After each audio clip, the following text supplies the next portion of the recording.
Welcome to our channel, Behind My Story. Please like, share and subscribe.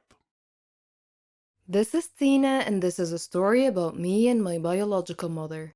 My mother is sitting in the cafe of a garden center, staring at her cup of tea. I'm over the other side of the shop looking at some strawberry preserves. I want to attract her attention, but the word mom sticks in my throat. I use it so infrequently. Instead of calling out, I just walk over and show her the jam.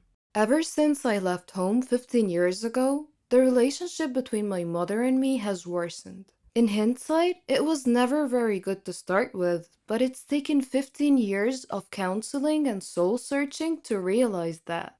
The fact of it is that my mother and I don't like each other much. We don't hate each other, we're just sort of indifferent. There, I've said it, indifferent. Saying it feels like committing some sort of crime. My mother and I live hundreds of miles apart, and in the case of most of my friends, this should mean that visiting home should be a time of joy and excitement. Instead, they are weekends of tense, polite conversation, both of us desperately searching for something in common to talk about. And that is usually what she's currently watching on television. As a 20-something woman, I'm constantly surrounded by reminders that my mom should be my best friend. Advertising aimed at my demographic features glamorous, youthful mothers going to the salons with their best friend daughters. Because it's all so alien to me, I tend to become a little bit fixated. I tend to look beyond the principal plot lines of films and become obsessed with the parts that involve a mother and a daughter for a large, loving family headed by a quirky matriarch. When the film Mamma Mia came out, I went to see it with a girlfriend for a bit of a laugh. It was mainly about love affairs between Meryl Streep and her exes. As I watched, I was as always bewildered by the apparently natural bond that mothers and daughters have on screen. Another film. It's complicated. Again with Meryl Streep has a plot that hinges on her post-divorce relationship with her ex-husband. But the highlights for me, the way her children clustered around her and the way she reacted when they all came back to visit. Though I know it's not just on screen. My friend Susie has the same exact sort of relationship with her mom. It baffles and fascinates me. They talk every single day, sometimes more often, and tell each other everything. I didn't have an unhappy upbringing. I wasn't a happy child, but that wasn't down to child abuse or neglect. I was well clothed, fed, and I even had ballet lessons. I went to university paid for by my parents, and I knew, and I still know, that there's always somewhere to stay if I need to. But my mother and I never had the sort of closeness I saw in my friends' relationships. They would go shopping or share secrets. They would tell their moms things about their lives. The one time I tried to ask my mother about her teenage years, she told me to mind my own business. And so I did. I grew up minding my own business, and she minded hers. I left home as soon as possible and met my now husband at university, and he quickly stepped into the role of best friend and emotional support giver. I made enduring friendships, most of which I believe to be unconditional. Most of my friends believe me to be a loving and caring individual, and I know I could turn to any one of them in an emergency, and them to me. Yet, I cannot remember the last time my mother and I hugged, even though I hug my friends all the time, and the very thought of it makes me cringe. My mother is the last person I go to in a crisis. She is certainly the last person to whom I would tell a secret or a problem. And if I'm honest, I don't need to anymore, as I have my own friends now. But my lack of a close friendship with her bothers other people a lot. When I say that I don't have a close relationship with her, they ask whether we fight a lot. But no, I don't recall ever having a fight with my mother. That would entail caring enough to bother. I used to go through phases of worrying about it and trying to repair the damage, but all the while I was aware that I was doing it for other people. I visit infrequently, but I visit. I do it not so I can see her, but if I'm honest, so her neighbors and family can see me visiting. A few years ago, before I realized I didn't care anymore, I called her up and asked whether we could sort it out. Her answer told me everything I needed to know. Sort what out? I stopped bothering from that moment on. Now my principal concern is explaining to people why I don't see her that often. And I feel guilty for not really having a good enough reason. My parents weren't divorced. My father died a few years ago. There has been no huge family dispute. There's no big skeleton in anyone's cupboard, well, not mine anyway. I recently went to see a nurse for a routine appointment, and she asked a host of questions about my mother. Eventually, I had to confess that I didn't know half the answers. She asked whether I could find out. My heart sank as I imagined having to give away a detail of my life, such as why I was going to the nurse, to my own mother.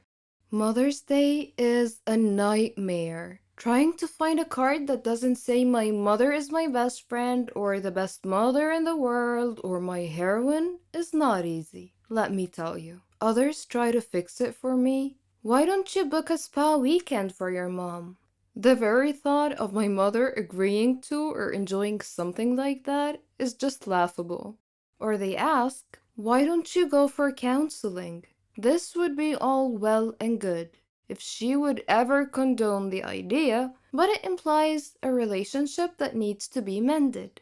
Why does it need to be fixed at all? Were my mother a woman I had met on a train and chatted to for half an hour, she would be one of the last people in the world I would want to talk to for a further half hour. If she wasn't my mother, she would be someone I groaned about having to spend any time with. I simply grew up and discovered that I didn't like my mother as a human being. She's not like me. She's self-obsessed, not interested in others, thoughtless, and incapable of genuine warmth. She has no concept of giving love to receive love, and has never asked me a single meaningful question about my life or career. Some people might feel that I have a duty as a daughter to be there for my mother, that it's down to me to repair our relationship. But because of the way she's raised me, I don't feel there is a relationship to repair. I wish my mother no harm, and if she were in trouble, I would help her like a shot. But I would also be there for any of my neighbors and the old man who swears at people from the bus stop across the road. I've been cursed, and it will haunt me for the rest of my life.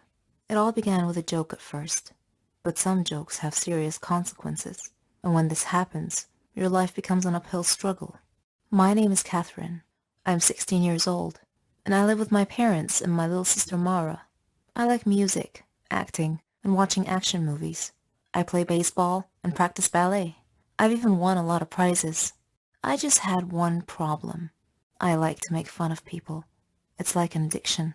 I never watched what I said, nor did I care who it hurt. The kids I picked on were actually kind and gentle, but that just encouraged me even more. My friends were exactly like me. In fact, I was their leader. We walked like we owned the school. We had a classmate named Norman. He wasn't exactly what you'd call in good shape. He was quite the opposite of fit. During class breaks, my gang and I would steal his lunchbox and throw it around each other, keeping it away from him. We watched him run trying to catch us, but he'd stop halfway. The extra weight didn't help him, and he'd quickly run out of breath. Whenever he entered the classroom, we would surprise him by throwing old, musty vegetables and fruits at him. Norman tolerated our teasing. He didn't seem to mind much. But then, one day, a joke went a bit too far. We conceived an evil plan. We told him that there was going to be a photo contest, and the person who makes the funniest pose wins. Norman was so gullible that he believed us. He actually gave it some thought. Then he posed for us. We did our best not to burst out laughing while we took pictures for him. The next day, when he came to school, Norman discovered that his photo shoot pictures had been posted all over the classroom walls, and the kids were laughing, writing comments all over the place.